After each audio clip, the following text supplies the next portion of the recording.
Hey guys, I'm going to do a video, just a quick run through of all the stuff for putting a Terminator X into an E38. This might help someone who's going down that path. I'll try to cover everything I can think of. There's a lot to it, but all in all, it's not too bad to do. Most of it starts with the E-Box.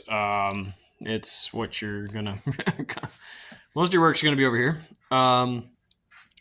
So to start, what you have for the Terminator X is you have you get the ground lugs right here. Turn that flashlight off actually. So the ground lugs, they are perfect just for grounding anything. You can ground your Terminator X to that, all your relays, anything. That's what I use them for. You do have this power lug right here, that 10 mil. That's 80 amp. Directly from the battery, so it's more than enough to support the Terminator X and the computer and most everything you're going to put on there. When you're setting this up, Holly does say that you're supposed to run the power wire, the main power wire, all the way to the battery itself without any interruptions, like posts like this. I've not had any issues, and everything's fine. And I don't know if there's enough wire in the kit to make it all the way to the back of an IL, but maybe. I'm just not going to try and find out. And I've done 2 other Terminator X setups and never had a problem with that. So when you're doing this, you're really looking for some things like your switches and grounds and all kinds of stuff like that. So a lot of what you got going on is going to come from the X20 connector right here. There are wires that originally went to the AGS and went to the DME that you'll also need. I'll try to explain those. So if I get all this loveliness out of the way, key one, green wire right here. This wire is switch 12 volt, key on and start. So that's a wire you're definitely going to need. Other things you've got are, let's see here.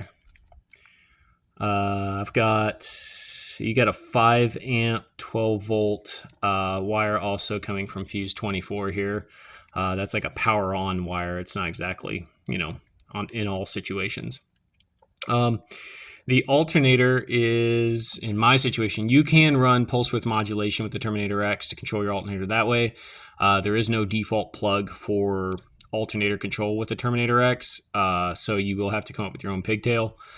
There are options out there to add it in. You can go that route. You can go this way. You can go that way. I just used this wire because originally this blue wire went to the DME, and that's what told the alternator light to come on, the battery light to come on. So I'm actually now using that as my power source to power up my alternator, and it works fine. I've got 13.8 to 14.1 volts, and it's based on a light, which is basically the low-tech method of powering an alternator. So you got some other stuff here, your temp sender. These 2 wires right here on the X20. These are for the gauge, your temperature gauge. They run all the way over to, it's kind of hard to see. If I break out my flashlight, I'll show you. Right there, that is the BMW temperature sensor from the original motor. It has 4 wires, 2 went to the DME and 2 go to the gauge.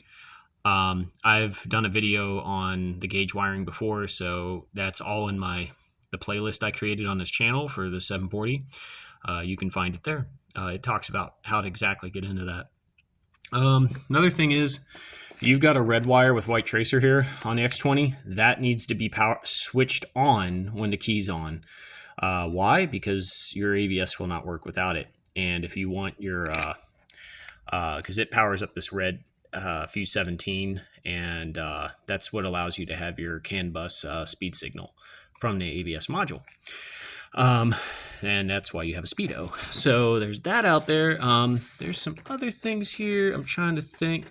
Also another item, so your torque converter lockup, if you're running an automatic, there was a brake signal wire that went to the AGS.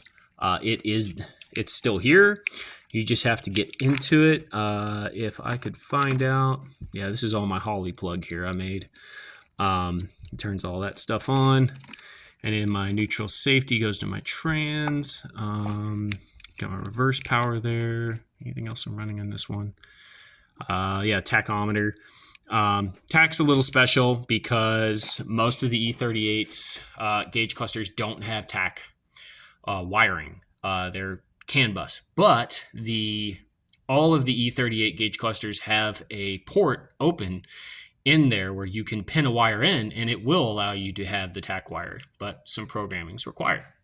So I'll get into that in a minute. But yeah, so a couple things to note with this. That's kind of like your primary stuff there, wiring. The other things you're going to have are, see, you only have one oxygen sensor here. With the Terminator X, you cannot add a second oxygen sensor. You can only ever have one, which is this wideband guy. Do put it after the turbo, not before, for longevity reasons. And then, so yeah, if you're going NA and you got true dual exhaust and the two never meet again, you're just gonna have to pick a bank. And I kind of hate that idea. So you may want to think about using a crossover, or the stock exhaust has a crossover. You might meet up back there, and they do give you a ton of wire for that sensor. So it's something to consider. So I'll talk about a couple things I found out about the outputs on these guys. First off, I found this document online. Every time you Google for the output, they give you this chart and everybody prints it out and uses it. This chart's for the Dominator. It's not for the Terminator. Big difference here is that where it has that positive output here for your outputs, on the Terminator, 2 of your outputs are not positive. In fact, all of your outputs are negative. You cannot program the Terminator X to produce a positive output. However, you can wire a 12-volt wire via a resistor into a Terminator X output, and that will in effect turn it into a positive output. But there's no programmatic way to do it. You can only do it just through wiring stuff up.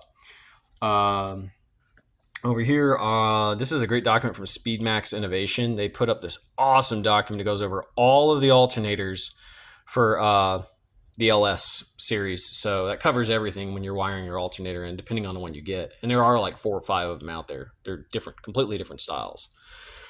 So that's a thing. Going in here, I ran a connector out here to give me my accessories and stuff, my fans. So I got my boost controller. It's negative PWM. It takes its input from the dome sensor that I added. So it's dome pressure controlled. This is my negative PWM wire for my fan controller. So right now I'm only using 2 of my PWM stuff. Or 2 of my negative outputs, or outputs, period. So yeah, all that's there.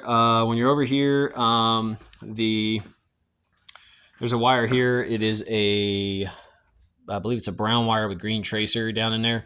That's the ground for your oil light. Originally, your oil filter housing had a pressure switch on it that would have engaged that light. So that's that. Trying to think of anything else.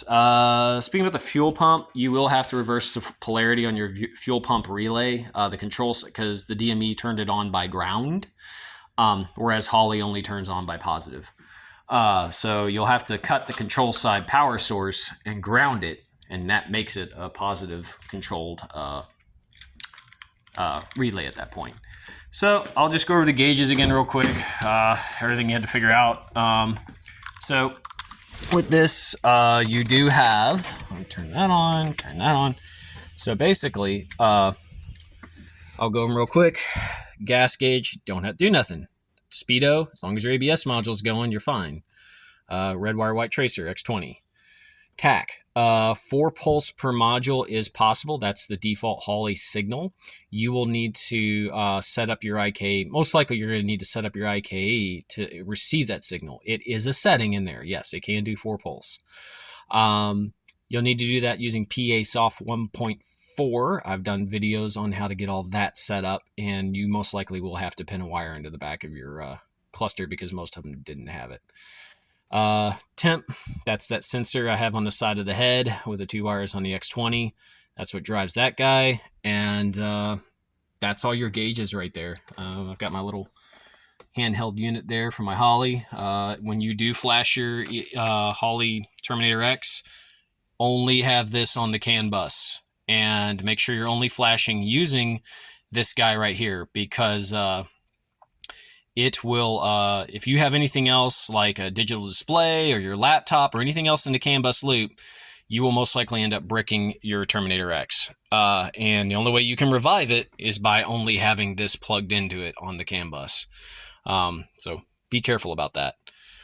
But that's basic Holly wiring. If you need brake signal, you can get it at the brake pedal. The brake pedal actually dives off in 3 different directions. One went to the AGS to tell it to unlock the torque converter.